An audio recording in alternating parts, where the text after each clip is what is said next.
Alors, bonsoir à tous et à toutes. Je suis ravie d'être là ce soir avec Carlo Bozzelli qui va nous présenter le tarot. Une conférence autour du tarot, car Carlo va nous faire le plaisir également de donner une formation de 3 week-ends sur le tarot. Voilà, Carlo, je te laisse la parole. Merci beaucoup d'être là et à toi la parole. Merci Florence et bienvenue à tout le monde. Je voudrais commencer en remerciant Florence, Aurélie et Champaka pour cette opportunité que vous me donnez de parler du sujet qu'il y a derrière moi, c'est-à-dire le tarot. Et j'espère de pouvoir vous donner une petite compréhension supplémentaire par rapport au tarot ce soir pendant cette conférence. Et je remercie aussi François qui nous aide au niveau technique. Et donc, qu'est-ce que c'est le sujet que nous allons traiter ce soir? Les tarots. Quand on a l'idée de parler du tarot, la première question qu'on sort à la tête est qu'est-ce que c'est le tarot? C'est un outil qui sert à quoi? Ça, c'est la question que tout le monde se pose en général. Et je dirais que dans l'imaginaire collectif de tout le monde, le tarot est relié à ces mots, à cette pratique qui s'appelle la divination. Mais ce soir, mon espoir est de vous passer un autre message. C'est-à-dire que le tarot, ce n'est pas de la divination, mais c'est un outil qui est nécessaire, je dirais, dans cette époque, nécessaire pour se connecter à son âme. Ça, c'est le but de cette conférence. Et alors, j'ai commencé mon parcours il y a plusieurs années. Avant, j'étais un vétérinaire. Donc, j'ai fait un voyage un peu plus traditionnel par rapport à mes études. Et je dois dire que ça m'a aidé beaucoup. Ça m'a aidé beaucoup parce que j'ai eu une formation scientifique. Et cette formation scientifique, je peux dire que c'est vraiment nécessaire pour approcher de façon correcte l'outil qui s'appelle tarot. Et après quelques années que j'ai travaillé en tant que vétérinaire, j'ai décidé de laisser tout et de me dédier, de me consacrer complètement au tarot. Et j'ai créé l'école qui s'appelle l'Académie du Tarot en Italie. Et voilà, la question, c'est ça. Qu'est-ce que c'est le tarot vraiment? Qu'est-ce que c'est la fonction du tarot? C'est normal que nous pouvons penser à un jeu de cartes par rapport au tarot. Ça, c'est la question qu'on peut se poser. Et tout le monde, si on a l'idée du tarot, tout le monde pense d'aller dans un magasin acheter un jeu de cartes.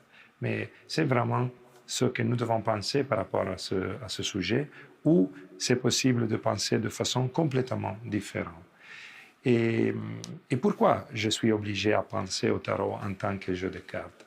Qu'est-ce qui s'est passé qui me fait penser au tarot comme ça? Par exemple, s'il y a quelqu'un qui s'intéresse aux lettres de l'alphabet hébreu, tout le monde dit « Ah, c'est très intéressant, ça doit être quelque chose d'incroyable, c'est de l'énergie, les lettres de cet alphabet parlent sur un autre niveau. » Et tout de suite, on a l'idée de quelque chose d'ésotérique. Au contraire, avec le tarot, tout le monde pense à le tarot, mais ça va me dire le futur. C'est ça la différence en général entre le tarot et les autres disciplines. Je dirais que le tarot, c'est un peu la dernière discipline considérée dans le monde de l'ésotérisme en général. C'est ça son problème actuel. Et ce n'est pas juste. Ça, ce n'est pas juste parce que ce n'est pas comme ça. D'accord? Et vous voyez cette petite image. Il y a quelqu'un qui va chez le cartomancien, qui s'appelle comme ça, la personne qui en général fait la lecture du tarot. Et la femme ici demande qu'est-ce que c'est mon futur? Tell me my future. Et pourquoi on pense toujours au futur? C'est ça un gros problème au niveau antérieur. Pourquoi nous avons l'idée de penser à notre futur? Pourquoi c'est obligatoire de penser à notre futur si on pense à la connexion avec le tarot. Ça, c'est quelque chose de très ancien. Et c'est ancestral, je dirais. Mais, et donc, c'est aussi compréhensible. Mais il faut voir que le futur, c'est un don qui vient de la connexion avec l'âme. Donc, c'est quelque chose de complètement différent. Alors, pour commencer un peu à introduire le sujet, je veux partager avec vous l'idée que le tarot c'est constitué par deux typologies de groupes de cartes qui fait 78 cartes en total, qui sont appelées les arcanes majeurs, qui sont 22, donc il y a 22 arcanes majeurs, et 56 arcanes mineurs. Les deux groupes sont très importants et il faut comprendre qu'ils sont nés ensemble. Ce n'est pas vrai que les deux groupes, comme des étudiants disent, sont nés de façon séparée. Les deux groupes sont nés ensemble parce que la structure du tarot est constituée des deux groupes qui ont des fonctions spéciales. Donc, c'est quelque chose qui est né ensemble. Et les arcanes mineurs sont constitués par 40 cartes qui sont très connues, comme les cartes à jouer, par exemple, et sont divisées par 4 signes qui sont appelés denier, coupe, bâton et les épées. Et il y a aussi, excusez-moi, ça ne fonctionne plus. Il y a aussi, voilà, merci, 16 cartes qui sont appelées les honneurs, qui sont des personnages. Sont des personnages qui sont appelés le valet, la reine, le roi et les cavaliers. Et donc, en total, nous avons 22 arcanes majeurs et 56 arcanes mineurs. D'accord? Voilà, si je rentre dans un magasin pour chercher les jeux de tarot, c'est passé même aujourd'hui, ici, à Bruxelles, je peux trouver, je dirais, des centaines de milliers de jeux de tarot. Mais la première question est, comment je peux choisir quel est le jeu correct que je dois utiliser pour développer ma vraie connaissance sur les sujets du tarot? Comment je peux arriver à comprendre parmi cette multiplicité de jeux quel est le jeu que je dois utiliser pour étudier? En général, les personnes ne se posent pas cette question parce qu'ils croient que c'est pareil. Je peux utiliser les jeux que ma grand-mère m'a donnés. Ou par exemple, je l'ai trouvé dans un petit tiroir et je l'ai trouvé là, donc je commence à l'utiliser. Ou quelqu'un m'a fait un cadeau.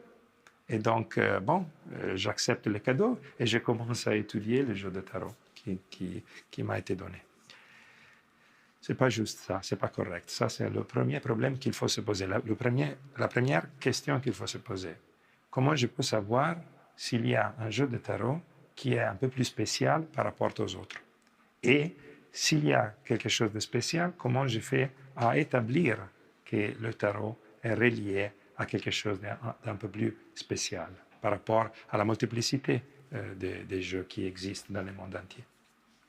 Alors, pour vous aider à comprendre un peu ce point qui en général est sous-estimé complètement, j'ai pensé de diviser un peu le monde du tarot entre deux catégories. Et c'est une simplification, évidemment, mais ça devrait vous aider à comprendre. On peut imaginer qu'il y a deux catégories, c'est-à-dire les jeux de tarot de Marseille, c'est une catégorie, et après, il y a l'autre catégorie qui s'appelle les autres jeux de tarot. Donc, c'est une catégorie très large, la deuxième. Et ici, il y a tous les jeux qui sont reliés à cette uniformité graphique qui s'appelle les tarots de Marseille. Alors, dans les jeux que ici nous avons appelés les autres jeux de tarot, nous trouvons tous les tarots qui sont utilisés dans tout le monde. Ils sont créés par les ésotéristes du passé. Par exemple, ici, vous voyez le tarot de Papus à la fin du dernier siècle. Il est très connu, par exemple. Ou le tarot de Rider-Waite, même au début du siècle passé. Ça aussi, c'est un tarot très connu dans le monde entier. Le tarot de Crowley,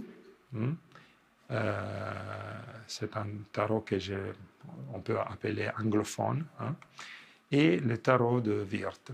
Voilà, j'ai choisi 4 tarots qui sont très connus et sont utilisés. Par exemple, le dernier ici, il est utilisé dans la franc-maçonnerie pour étudier des choses, par exemple. Et vous voyez, quel est le détail en commun entre cette typologie de tarot? Le fait qu'il y a une totale absence d'uniformité graphique. Si vous regardez par exemple la première carte que je montre dans les diapositives, les diapos que vous voyez ici, le mat, c'est-à-dire le mat, vous voyez que chaque mat qui appartient à chaque tarot que j'ai montré est complètement différent de l'autre. Donc il n'y a aucune uniformité graphique et ça, ce n'est pas un détail. C'est quelque chose de très important à comprendre. Pourquoi c'est quelque chose d'important? Parce que le tarot, comme je vais chercher de vous expliquer un peu, est un langage optique. Est un langage optique et en tant que langage optique, sa graphique est fondamentale, est essentielle. Et ici, nous voyons des jeux qui n'ont pas d'uniformité et on peut se demander, par exemple, si je veux commencer à étudier le tarot et je commence à étudier le mât, je peux me demander pourquoi le mât marche de la gauche à la droite ici, dans la première carte. Mais si mon ami il a commencé à étudier lui aussi le tarot, il pourrait venir me dire, écoute, non, les maths, ils ne marchent pas de la gauche à la droite, c'est le contraire. Alors, qui a raison entre les deux?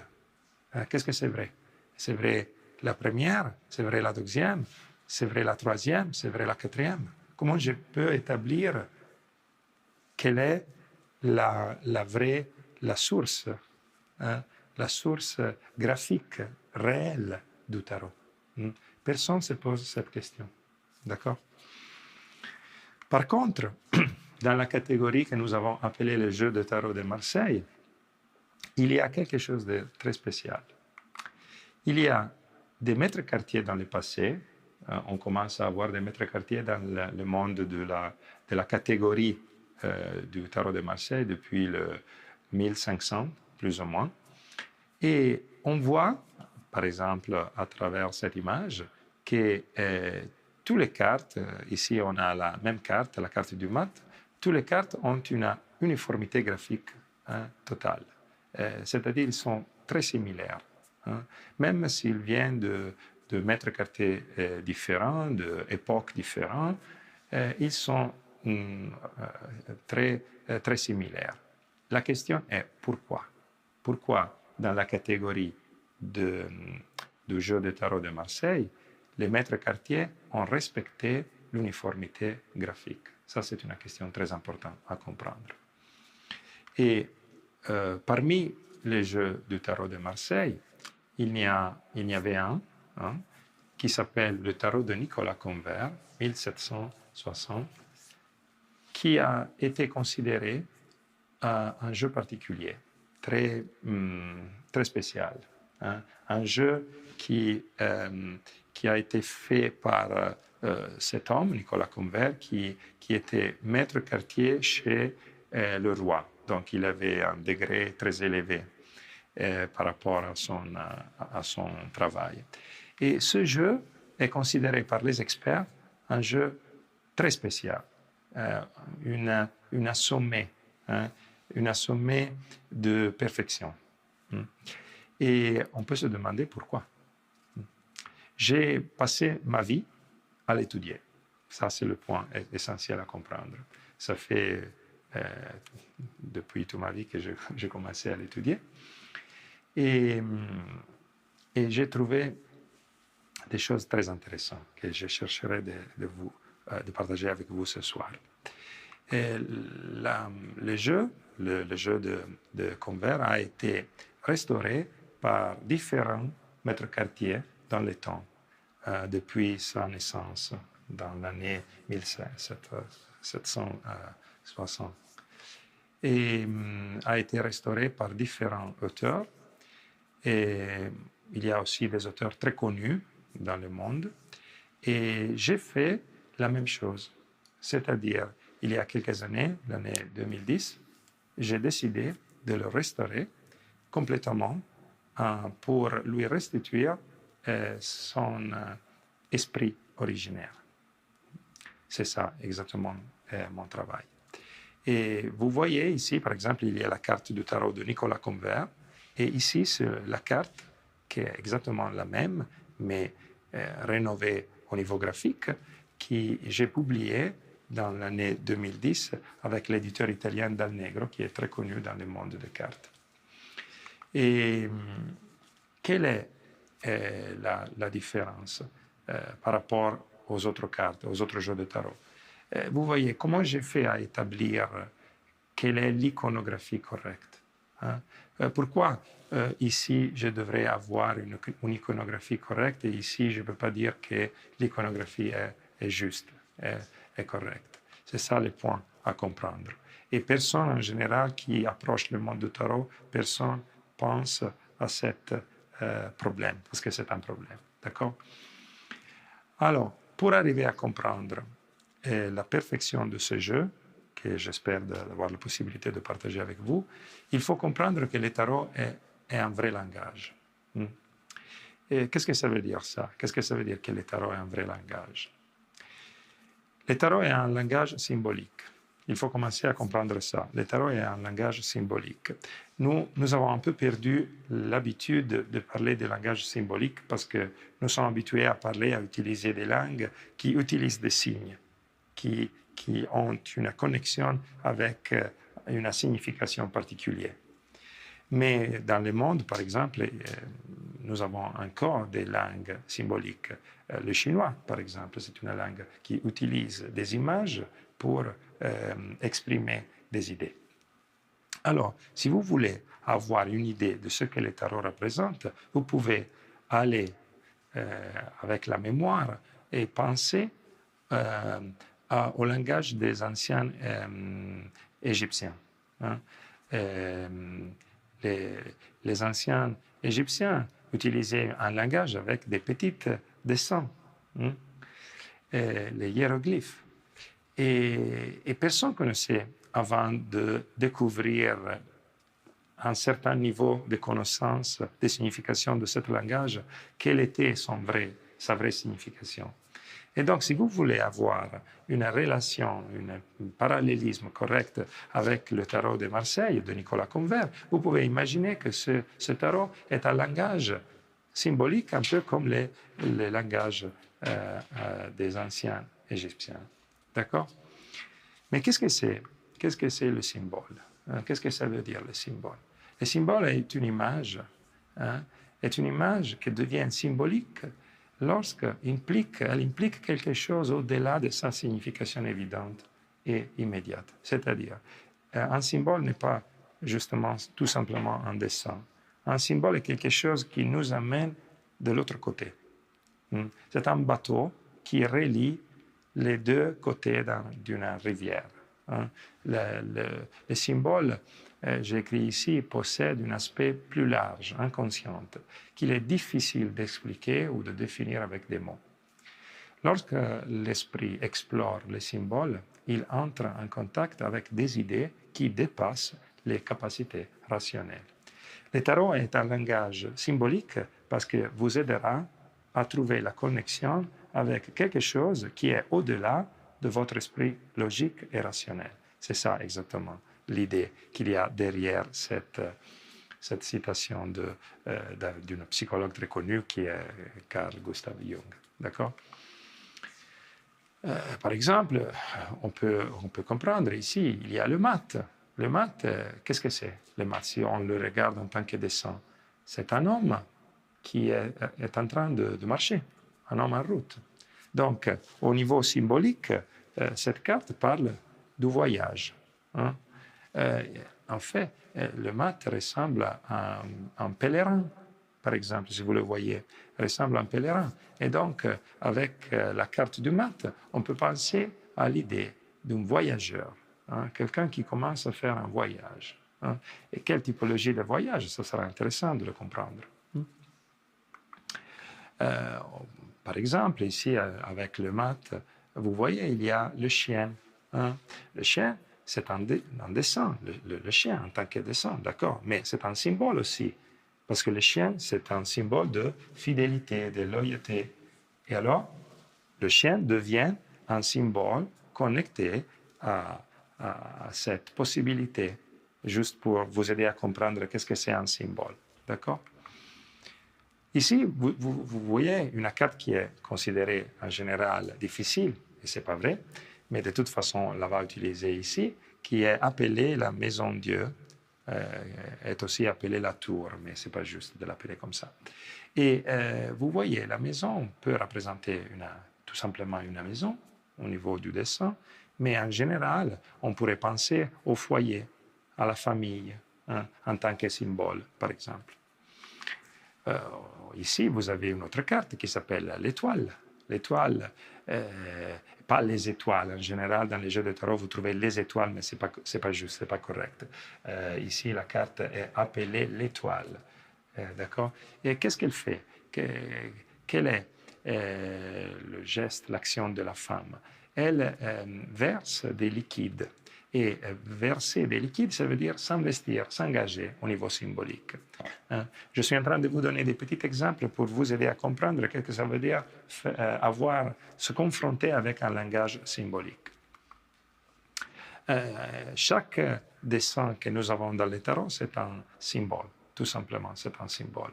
Et ici, vous trouvez le denier, ça c'est un symbole, par exemple. Le denier, c'est l'or. Le symbole, l'or, c'est un minéral, et je le trouve où, le minéral? Je le trouve dans la terre. Donc, l'or est connecté à la terre, par exemple. Les coupes sont reliées à l'eau. Hein. Sont des verres qui peuvent garder de l'eau à l'intérieur. Et donc, les coupes sont reliées à l'eau. Le bâton brûle, et vous voyez, il y a des flamelles. Il y a quelque chose de brûlant. Donc, les bâtons sont reliés au feu. Et les épées sont reliées, si je veux tenir une épée dans la main, les épées sont reliées à l'air. Hein? D'accord? Et vous voyez, les 4 symboles ici sont reliés à la terre, à l'eau, au feu et à l'air. D'accord? Qui sont les 4 éléments du monde terrestre, par exemple, juste pour vous donner une petite connexion des symboles. D'accord? Voilà. Ou les tarots, ce n'est pas tout simplement un langage symbolique. Et ça, c'est quelque chose de nouveau, totalement nouveau dans le monde du tarot. Le tarot est aussi un langage codé. Ça, c'est quelque chose d'extraordinaire.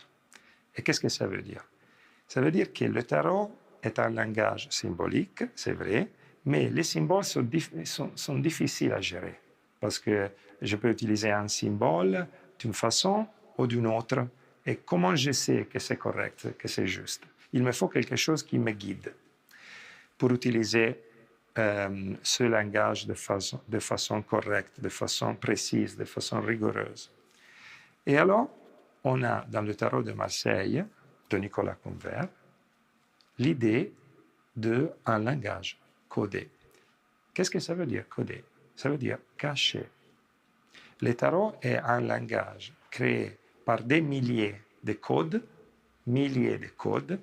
qui nous donnent la possibilité de comprendre que cette structure iconographique, cette structure constituée par des dessins est en réalité un langage parfaitement précis, réglé. Voilà, ça c'est le mot correct, réglé.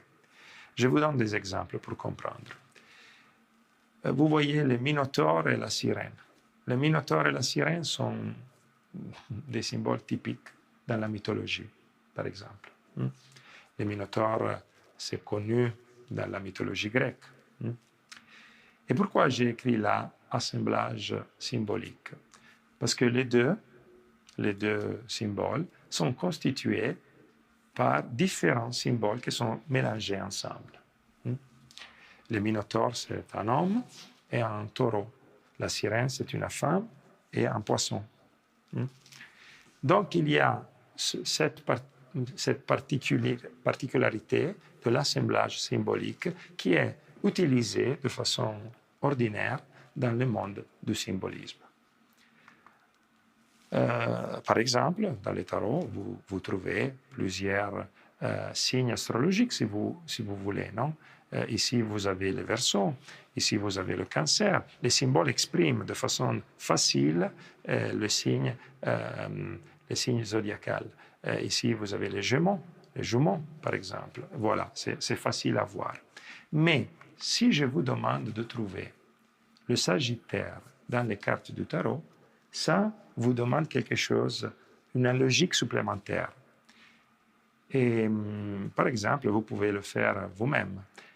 Où pouvez-vous le trouver, le Sagittaire, dans le monde du tarot? Ah, c'est pas facile. Je vous rappelle que le Sagittaire est constitué un symbole constitué par un homme avec le cheval et une arc et la flèche. Hein? Donc, vous avez deux symboles mélangés ensemble. Et alors, où je peux trouver le symbole du Sagittaire dans la structure des arcanes majeurs? Qui peut me le dire, par exemple? C'est pas facile, c'est pas évident tout de suite. Hein? Je dois utiliser une logique différente. Par exemple, je vous montre. Ici, vous avez le symbole, la carte s'appelle le chariot, le centaure, hein? L'homme cheval. Hein? C'est la carte numéro 7, par exemple. Ouais, vous regardez. Mais si je reviens derrière, vous voyez que la carte numéro 7 vient après la carte numéro 6. C'est évident, sont numérotées les cartes, donc c'est facile à voir.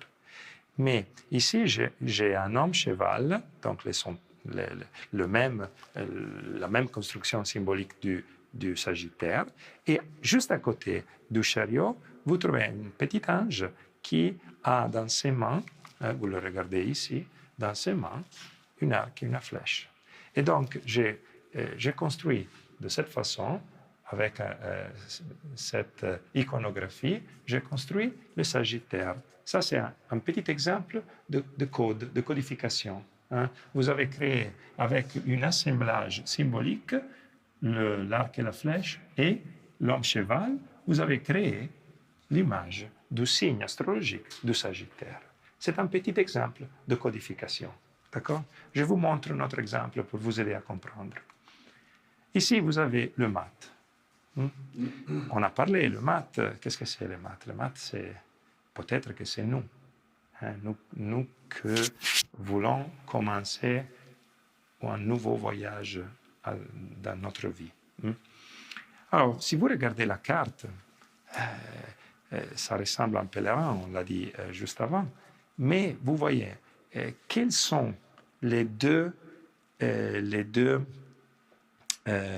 symboles plus représentatifs de cette carte?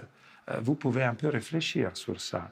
Vous voyez, il y a un pèlerin, d'accord? Après, il y a, par exemple, le petit sac, le bâton rouge, le chien.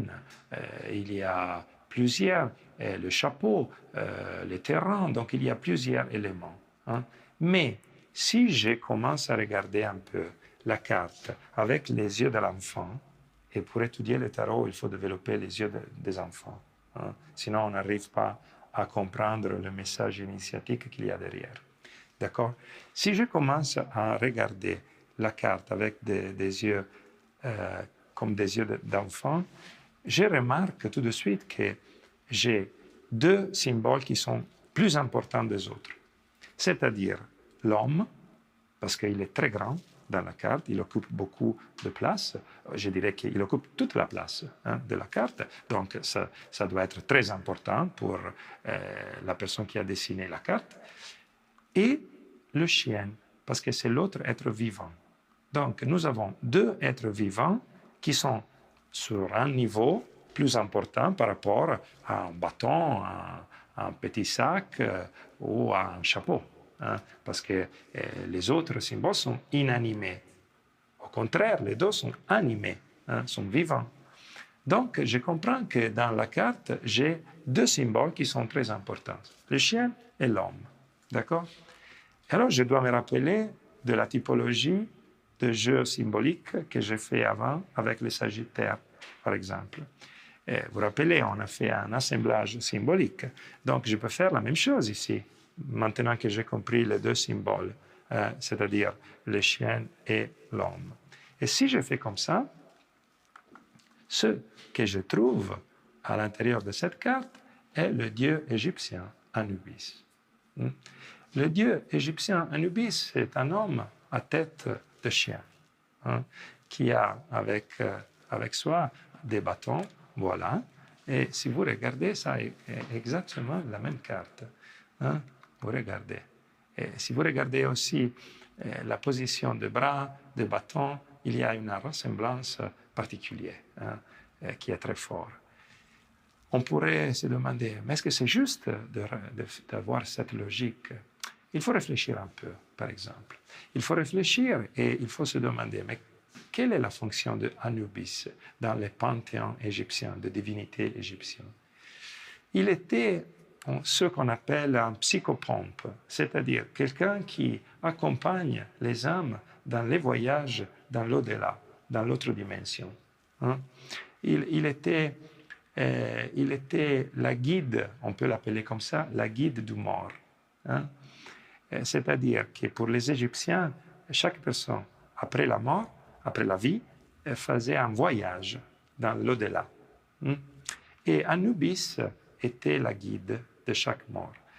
Alors c'est très intéressant, si on comprend ça, c'est très intéressant de relier le personnage de Anubis avec le mat, parce que le mat du jeu du tarot de Marseille, ça vient, le mot mat a différentes significations. Par exemple, dans la langue hébreu, ça veut dire homme, du verbe mut, tuer, mais dans la langue persienne, le mot, ça veut dire mort.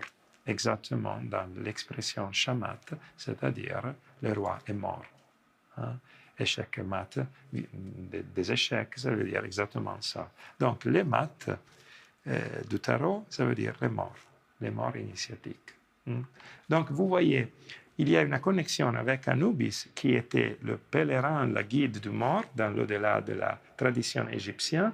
Et vous avez ici le mat, qui ça veut dire exactement les morts. Mais qu'est-ce que ça veut dire, le fait que le mat est les morts? Qu'est-ce que ça veut dire, ça? Qui est le mat? Le mat est chaque homme qui commence son voyage, mais qui doit mourir à quelque chose pour renaître. Et donc, dans cet codage caché, vous avez trouvé une clé pour commencer à comprendre la signification de cette carte sur un autre niveau. Par exemple, les étudiants du tarot disent que le mat, ils considèrent le tarot qui vient de l'Italie, mais ce n'est pas vrai que le tarot vient de l'Italie, et ils pensent que le mat, ça veut dire quelqu'un qui est fou. Mais ça serait bizarre de commencer un parcours de nouvelle naissance avec l'idée de devenir un peu fou. Donc, le mat n'exprime pas, même dans son iconographie, il n'exprime pas cette idée de la folie. Il exprime l'idée de commencer un voyage dans l'au-delà de soi-même. C'est ça le mat. C'est ça la signification. Donc, on pourrait dire que le mat est un homme mort. Un homme mort, c'est-à-dire quelqu'un qui fait un voyage. Et quelle est la destination finale de ce voyage? La destination finale, c'est la dernière carte, évidemment. Et la dernière carte s'appelle le monde. Donc, le mat fait un voyage passant pour chaque arcane majeur jusqu'au monde. Qu'est-ce que ça veut dire, ça? Ça veut dire que chaque arcane majeur représente au niveau symbolique quelque chose que chaque homme, chaque femme a à l'intérieur de soi. Et donc, le mat doit passer à travers soi-même à travers l'activation de parties de soi-même pour arriver à trouver la clé finale, c'est-à-dire la carte du monde. Alors on pourrait se poser la question, mais qu'est-ce que ça veut dire aller vers le monde? Qu'est-ce que ça veut dire aller vers cette carte particulière? Le monde, dans la tradition ancienne, ça veut dire le cosmos.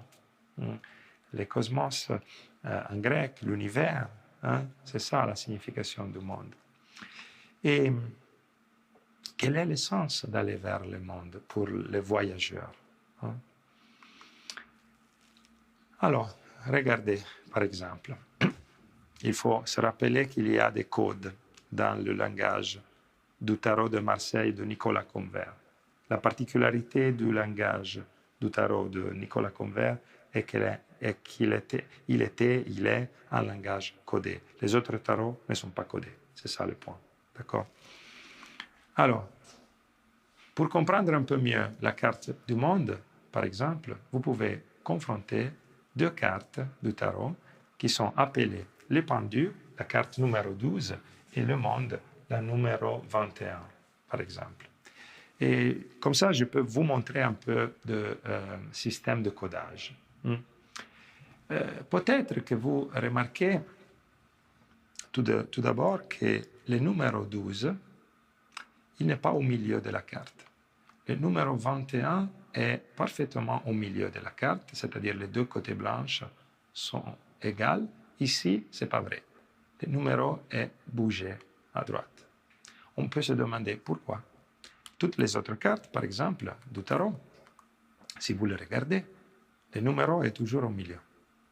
Il n'y a pas des autres cartes où le numéro est bougé, sauf le numéro 12. Donc, c'est une particularité qui est peculière de cette carte. Alors, je peux commencer à réfléchir, mais pourquoi le numéro s'est bougé à droite? Qu'est-ce qu'il veut me dire, le tarot? Il veut me dire quelque chose par rapport à ça? Regardez la carte du pendu et regardez la carte du monde. Qu'est-ce que vous voyez? Si vous comparez les deux cartes, qu'est-ce que vous voyez? Est-ce que vous voyez des différences entre les deux? Et si vous voyez des différences, quelles sont les différences que vous voyez? Dans ce cas aussi, il faudrait utiliser les yeux des enfants. Alors, je vous laisse la possibilité de me dire quelque chose, si vous avez envie. Qu'est-ce que vous voyez dans les deux cartes? Comme ça, on fait un peu de dialogue. Vous voyez quelque chose? Quelque chose de simple, très simple. Est-ce que l'idée, c'est de les comparer? Comparer pour trouver des différences entre les deux. Des choses. La verticalité, en tout cas, dans les deux cas.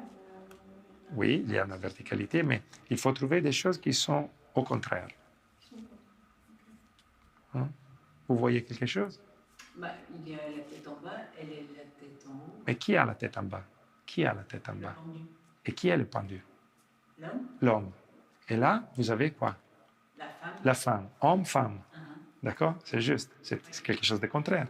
Voilà. Après? Qu'est-ce que vous voyez? Il faut avoir les yeux des enfants. Moi, je vois une similarité, c'est-à-dire qu'ils croisent tous les deux la jambe de la main. Mais, tu as raison, mais... La jambe opposée. Exactement. Après, qu'est-ce que vous voyez? Lui est habillé et elle n'est pas très habillée. Exactement. Il est habillé, elle, c'est nu. Après, qu'est-ce que vous voyez?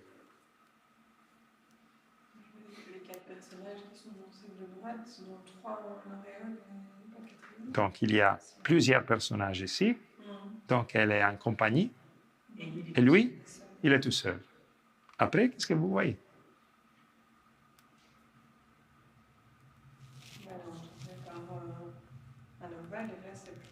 Voilà. Après, on va parler de ça, c'est juste. Après, qu'est-ce que vous voyez? De façon simple. Les mains ici sont Croisé. cachées. Ah, caché. Cachées. Vous ne le voyez pas. Mm. Et ici sont visibles. Il regarde vers l'eau. Parce qu'il est au contraire. Donc il est obligé à regarder vers l'eau. Elle regarde vers là, le bas, la terre. Il est entouré par des bâtons avec des branches coupées. Vous voyez? Et elle est entourée par des feuilles. Les deux cartes sont complètement l'une le contraire de l'autre. Complètement l'une le contraire de l'autre. Même, par exemple, même les deux figures au niveau géométrique, c'est-à-dire les carrés et l'ovale, sont au niveau symbolique, sont le contraire. Et d'ailleurs, 12 est l'inverse de 21. Enfin, ça... Je voulais arriver à ça aussi. Ça fonctionne plus. Ça ne fonctionne plus. Je peux aller à la diapo suivante. Non. Voilà. Regardez. Vous avez eu homme-femme. C'est vous qui avez trouvé ça. Habillé nu, seul en compagnie. Main cachée, main visible. Rectangle, carré, ovale, cercle. Jambe droite, jambe gauche. Suspendu, appuyé. Regard vers le ciel, regard au sol. Attaché, libre. 12, 21. 12, 21, ça aussi c'est le contraire. 12, 21. D'accord? Alors, vous avez commencé à comprendre qu'il y a un codage entre les deux cartes, qu'il n'a rien à voir avec la signification des deux cartes. Tout simplement, il y a un codage. D'accord? On peut aller dans les profondeurs de ça. On a parlé du rectangle et de l'ovale. Si vous pensez à une église, par exemple, l'église est bâtie à travers l'utilisation d'un rectangle ou d'un carré sur lequel vous avez l'ovale. Ça, c'est l'église, la structure classique de l'église. Et qu'est-ce que ça veut dire? Le carré représente la terre, le monde terrestre, et l'ovale représente le ciel, le monde céleste. Donc, le carré et l'ovale représentent une antithèse, comme toutes les antithèses que vous avez vues ici. Mais on peut regarder combien de branches coupées nous avons ici. Nous avons 1, 2, 3, 4, 5, 6 par 2, c'est-à-dire 12. C'est bizarre, dans la carte numéro 12, avoir 12 branches coupées. D'accord? On peut se demander quelle est la signification des 12 branches coupées. On peut se demander ça. Et on peut se demander, mais c'est ici, on a 12 branches coupées. Ici, qu'est-ce qu'on a? Parce que ça, c'est la carte du contraire. Peut-être, je dois trouver quelque chose de contraire par rapport à 12 branches coupées. D'accord? Mais j'ai déjà des feuilles, mais elles sont beaucoup plus que 12. Donc, ça me donne peut-être un petit indice, mais ça n'explique pas. Ici, il y a quelque chose qui ramène vers le numéro 12, qui est très important. Vous voyez, il y a un personnage central qui est une femme, mais autour d'elle, il y a d'êtres vivants particuliers. Par exemple, il y a un taureau, un lion, une aigle et un ange. Quelle est la signification des 4 êtres vivants autour de la femme du monde? Si vous pensez que l'ovale est le ciel, parce qu'on a dit que l'ovale représente la volte céleste, d'accord? L'ovale est le ciel. Donc, autour de l'ovale, c'est l'ovale et le ciel, vous devez avoir des étoiles, parce que qu'est-ce qu'il y a dans le ciel? Les étoiles. Et comment on les appelle, les groupes des étoiles? On les appelle les constellations. Alors, dans la carte du monde, peut-être que vous avez des constellations. Nous pouvons aller confronter les êtres vivants pour savoir s'ils sont vraiment des constellations. Et ici, on a le taureau. Le taureau, c'est génial, non? C'est facile à identifier. C'est une constellation très connue. Après, vous avez ici le lion, une autre constellation très connue. Et le problème est ici. Mais ici, vous avez l'ange. Et l'ange, dans le symbolisme, est le porteur de, c'est-à-dire le symbolisme de quelqu'un qui fait du service. Et le porteur de est le Verseau. Donc l'ange est la représentation symbolique du Verseau, qui est opposé dans le ciel au lion. Le grand problème, c'est l'aigle. Parce que personne ne connaît, maintenant, tout l'ont oublié, que le vrai nom de la constellation du Scorpion dans le passé était Aigle. D'accord? Donc vous avez 4 de quoi? 4 constellations de quoi? Du zodiaque. Des 12 constellations du zodiaque. Donc le monde représente de façon, c'était une synthèse pour vous aider à comprendre, le monde représente le ciel intérieur et le ciel extérieur. Le zodiaque. D'accord? Donc les pèlerins du mat, vous voyez, c'est ça, non? C'est ça l'idée. Le Scorpion, le Lion, le Verseau et le Taureau. Et alors, ici, vous avez un être humain qui est bloqué dans la matière, complètement bloqué dans la matière. Et ici, vous avez, à la fin du parcours, un être humain qui est au milieu du ciel, c'est-à-dire au milieu de son ciel intérieur. Et pourquoi on reste bloqué dans la matière? On peut se poser la question. Pourquoi on reste bloqué dans la matière, dans la vie? Parce qu'on commence à cacher. À cacher quoi? Notre rêve les plus profondes. On commence à oublier ce qu'on avait envie de faire dans notre vie. Le pendu commence à faire ça. Il a commencé à cacher petit à petit et il se retrouve sur la tête. Et cette position, nous pouvons espérer qu'elle va l'aider à retrouver la connexion avec le ciel.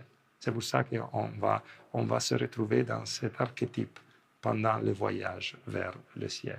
Et c'est un archétype, j'ai utilisé ça parce que c'est très commun. Beaucoup de gens que je connais qui font un voyage spirituel sont bloqués, complètement bloqués, et ils cherchent de se reconnaître à l'âme. Et le monde, c'est exactement la destination finale, c'est-à-dire la reconnexion vers le ciel intérieur, vers le zodiaque, vers son ciel intérieur, c'est-à-dire son âme. D'accord? Donc, on pourrait dire que le tarot décrit le voyage vers la liberté, vers le ciel intérieur, vers l'âme, le mat qui va vers le monde. Grâce à, j'ai écrit entanglement, j'ai utilisé un nom de la physique, comment dire, quantique, merci. Grâce à l'entanglement des codes et des symboles, le tarot devient un langage objectif et non interprétatif. C'est ça le point que je cherche de souligner dans cette petite dialogue avec vous. C'est-à-dire que tout le monde pense que le tarot doit être utilisé de façon intuitive. Le tarot est un outil qui développe l'intuition, mais qui a besoin d'être utilisé avec une logique très précise et scientifique. Je n'ai pas peur de dire ça, scientifique. Le tarot, c'est un outil qui appartient à la science sacrée. Donc, c'est très rigoureux, très précis à utiliser. D'accord? Il y a des vraies règles. Je les décris comme ça. Dans le tarot, vous trouvez une grammaire, un vocabulaire et une syntaxe, c'est-à-dire une méthode pour parler cette langue. Et pour vous aider à comprendre la différence entre la cartomancie et la tarologie, je veux ajouter quelque chose qui peut vous aider un peu. Dans la cartomancie, en général, l'idée est de prédire l'avenir. Donc, les gens demandent quelque chose au tarot pour savoir quelque chose de futur. On l'a dit avant, l'apprentissage du tarot est vraiment de lire l'avenir. Le tarot, il faut l'utiliser comme un outil de prise de conscience. D'accord? Regardez les différences entre les deux. La cartomancie montre quelque chose de subjectif, intuitif et interprétatif. La tarologie, c'est-à-dire utiliser le tarot en tant que langue, montre la possibilité d'utiliser cet outil de façon objective, logique et intuitive, les deux, et en tant que traducteur. Le tarologue, c'est-à-dire la personne qui lit les tarots, lit des phrases, ne lit pas des messages tout simplement symboliques. Ils deviennent capables de devenir un traducteur. Il y a quelques mois, je ne me rappelle plus exactement quand, j'ai été invité à l'université de Mainz en Allemagne. C'est une université pour devenir traducteur. Ils m'ont invité à parler du tarot en tant que langue ancienne pour devenir capable de traduire le message de l'âme. Ah, c'était une expérience extraordinaire parce que les élèves, les étudiants, ils étaient jeunes, ils avaient envie de savoir qu'est-ce que c'est cette langue ancienne. Et c'était pour moi aussi, c'était une expérience très positive. D'accord? Alors, je vous montre, pour terminer un peu, je vous montre un exemple de questions qu'on peut poser au tarot. Et comment le tarot va répondre, pour vous aider à comprendre ce que j'ai cherché de dire pendant cette conversation. Imaginez, par exemple, d'avoir quelqu'un qui est en train d'acheter une maison et qu'il décide d'aller chez le tarologue à poser cette question. L'achat de cette maison, est-il favorable? Alors, ça, vous trouvez les 3 cartes de réponse. Vous voyez, le mat, on a parlé d'un voyageur. On l'a dit avant, au niveau symbolique, c'est facile à dire que le mat est quelqu'un qui marche. Donc, allez. J'ai mis ici, dans la phrase que je dois construire pour comprendre la réponse du tarot, j'ai mis allez. D'accord? Je crois que c'est facile à comprendre la raison. Après, on a parlé de l'étoile. L'étoile, c'est quelqu'un qui verse des liquides. Et verser des liquides, ça veut dire mettre de l'argent. La liquidité, c'est aussi l'argent au niveau symbolique. Alors, je pourrais dire que l'étoile, voilà, ça veut dire acheter, c'est-à-dire verser des liquides. Donc, j'ai quelqu'un, le mat, qui va vers acheter, c'est-à-dire verser des liquides. Mais la question était, l'achat de cette maison est-il favorable? Donc, c'est normal d'avoir, dans la 3e carte, exactement la maison. Vous venez de construire exactement une phrase, c'est-à-dire, je suis en train d'aller vers l'achat de ma maison.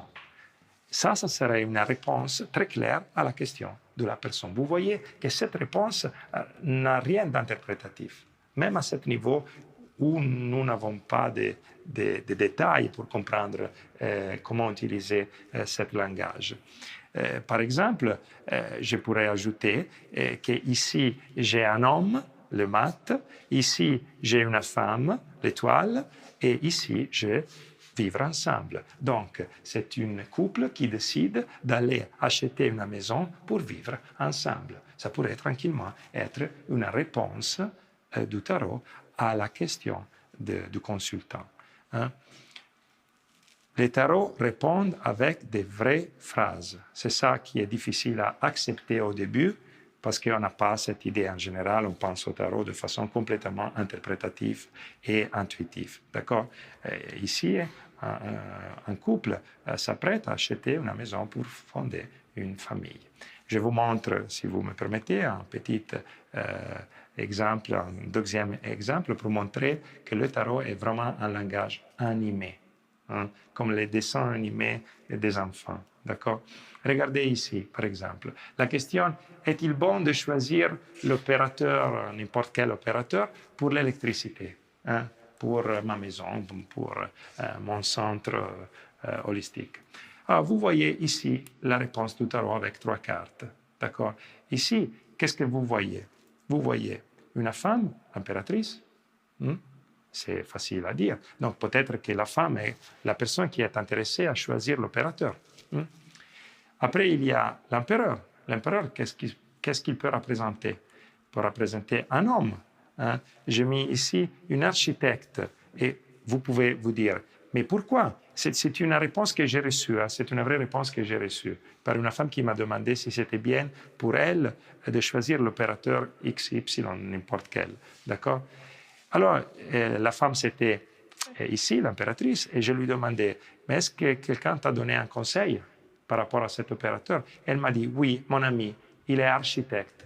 Ah, il est architecte. Et pourquoi je peux dire que l'empereur est un architecte? Parce que vous voyez, il y a l'équerre avec la jambe et les compas sur le chapeau. D'accord? Donc, il y a l'équerre et le compas qui sont des symboles de la géométrie, de l'architecture. Donc, il peut tranquillement représenter l'homme, l'architecte, qui a donné le conseil à la femme. Et voilà vous avez la troisième carte, la papesse. Sur la papesse, je pourrais dire n'importe quelle signification, mais vous voyez que c'est une femme qui a un contrat, un livre dans les mains. Hein. Donc, une femme, un homme architecte qui a donné un conseil par rapport à quoi? Par rapport à un contrat. Ça serait déjà une réponse qui nous fait comprendre que l'opérateur, n'importe quel opérateur, est bien pour faire un contrat. Mais si vous regardez avec un peu plus d'attention, vous trouvez qu'à côté de la papesse, il y a des torches. 1, 2. Hein, et les torches sont des symboles de lumière. Hein. Vous le voyez ici? Hein, orange et rouge. Orange et rouge. Sont deux torches à côté du visage de la papesse. D'accord? Donc, ça veut dire qu'ici, le tarot, il dit, pour la femme, le conseil de l'architecte de faire le contrat de la lumière est parfait. D'accord? Et j'espère d'avoir donné une petite idée de ce que le tarot signifie. C'est beaucoup plus, mais dans le temps que j'avais à disposition, ce n'était pas facile de vous donner des indices pour comprendre. De toute façon, si vous êtes intéressé à commencer ce voyage, nous avons pensé d'offrir cette formation le 1er et le 2 de février de l'an prochain, ici à Bruxelles, et je serai très content de venir offrir cette formation. Et après les arcanes majeurs numéro 1, chaque personne sera dans la condition de commencer à parler cette langue. Hein, petit à petit, et au fil des 3 modules, je peux rassurer sur le fait que chacun de vous pourra commencer à utiliser le tarot dans la vie. J'ai déjà enseigné ça en Italie depuis presque 20 ans, et je peux dire quelque chose qui peut vous aider à comprendre. Tous les étudiants que j'ai eus dans le passé, et ça fait des milliers déjà, ils m'ont dit la même chose. C'est-à-dire, la vie a changé. Il y a un temps avant le tarot et il y a un temps après le tarot. Et j'espère de vous offrir cette possibilité. Je vous remercie beaucoup et je vous laisse, au-delà des contacts de Champaka que vous connaissez déjà, aussi notre site internet si vous avez envie de regarder un peu. C'était en italien et en anglais. Merci beaucoup à tout le monde.